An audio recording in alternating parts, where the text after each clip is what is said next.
from budgetequestrian.com, and today I'm going to show you something completely different, not related to horses, but it's still fun because we all like to eat. So I'm going to show you how I make homemade peach cobbler from scratch.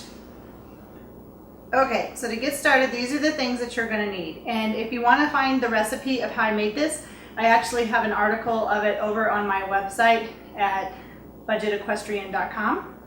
So let's get started with what you're going to need. First, you're going to need some peaches. You can use canned peaches. I just happen to have fresh peaches and I wanted to use them up, so that's why we're making peach cobbler today. Brown sugar, sounds kind of hard.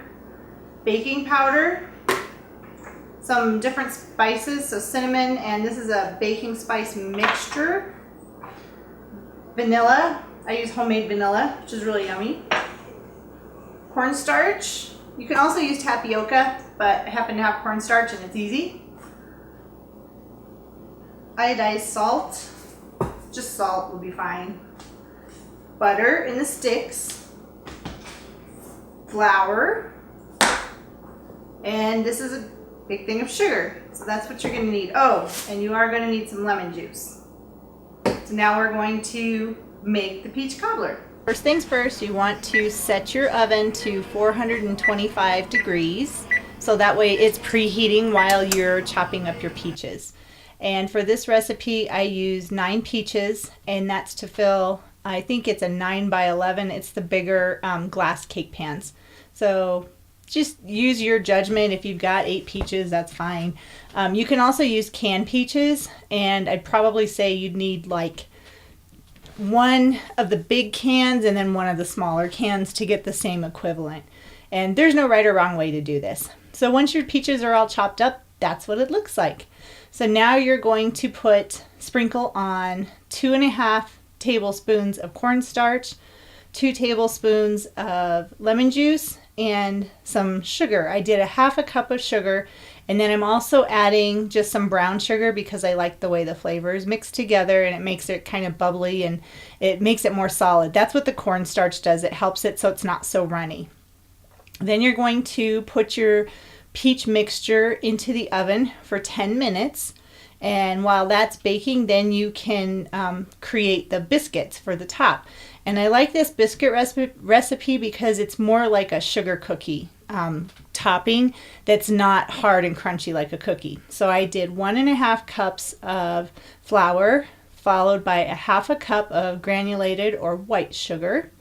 And then I'm going to add probably about 1/4 to 1/2 cup of brown sugar.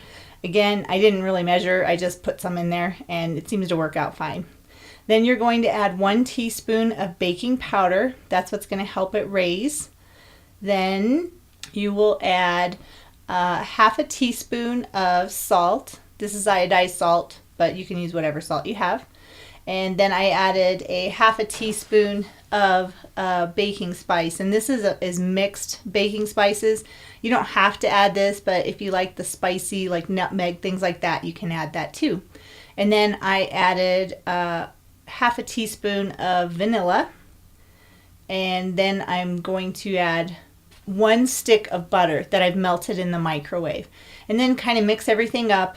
And you can make this as runny as you want. I like mine kind of sticky, so I added probably 1/4 cup of water. You can just make it to the consistency you want it to be.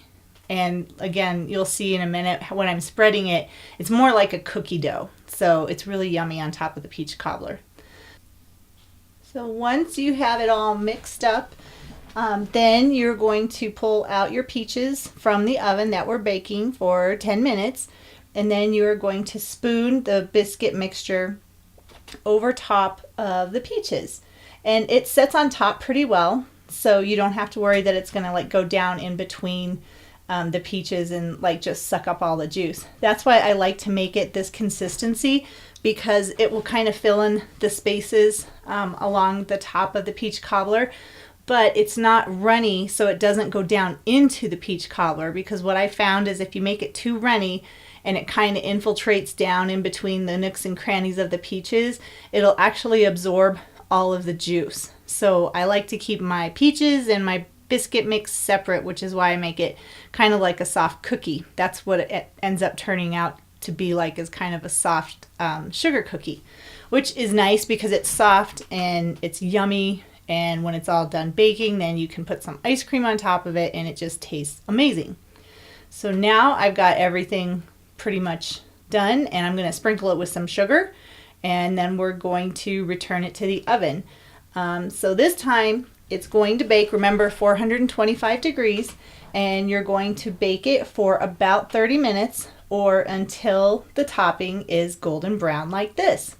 So go make some peach cobbler. I hope you enjoyed this. Thanks for watching.